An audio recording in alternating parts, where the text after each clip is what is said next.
Bunyian pula orang bunyian. Jarang orang sebut hatu bunyian. Bunyian ni masuk kategori manusia. Berarti kalau manusia ni orang panggil orang bunyian. Gapo dia asal cerita dia macam-macam lah. Ada cerita Dr. Harunding dulu sebut ada. Cerita-cerita disebut dia dalam kitab-kitab sebut bunyian ni asal manusia. Dia ni zaman Nabi Allah Sulaiman. Satu bangsa manusia, satu kerajaan besar manusia. Mari satu hari dia panggil Nabi Allah Sulaiman jemput mari ke kampung dia, mari ke negara dia. Maka Nabi Allah Sulaiman pun marilah. Maka apabila mari, raja tu pun jamu makanan. Apabila jamu makanan, Nabi Allah Sulaiman duduk, dia tak buka makanan tu, senyap. Raja kata silakanlah wahai Nabi Allah, makanlah. Tak makan Nabi Sulaiman. Sudah dia kata ada masalah ke apa dia ni kata tak boleh makan, masukkan saya kau makanan tempat saya.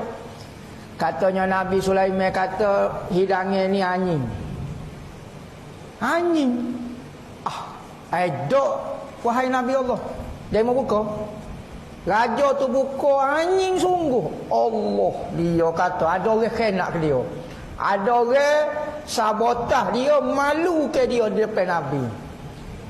Maka raja tu terasa malu sangat dengan Nabi Sulaiman. Maka dia minta dengan Nabi Allah Sulaiman satu perkara. Kerana saya malu dah dengan Nabi Allah, hamba tak tahu ada orang buat kerja lagu ni. Saya tak tahulah. Maka dia minta dengan Nabi Allah Sulaiman supaya Nabi Allah Sulaiman doa kepada kaum dia, negara dia hilang daripada pandangan mata manusia.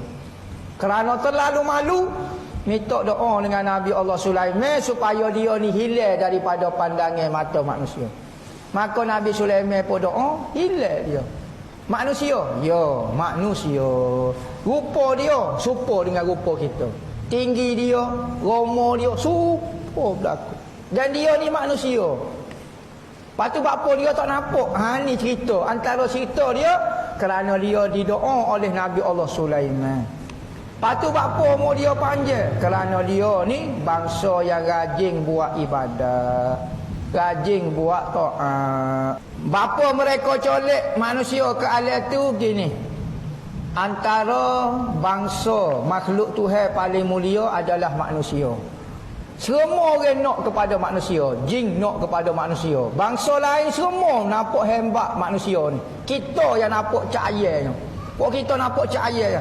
Dok bangsa lain kata, kademo kalau boleh nikah dengan manusia gak soho. Kerana nak kelebihan ni lah dia culik manusia. Kerana manusia tu satu benda yang berharga bagi dia. Dari sudut kemuliaan memang Allah Ta'ala muliakan dah manusia.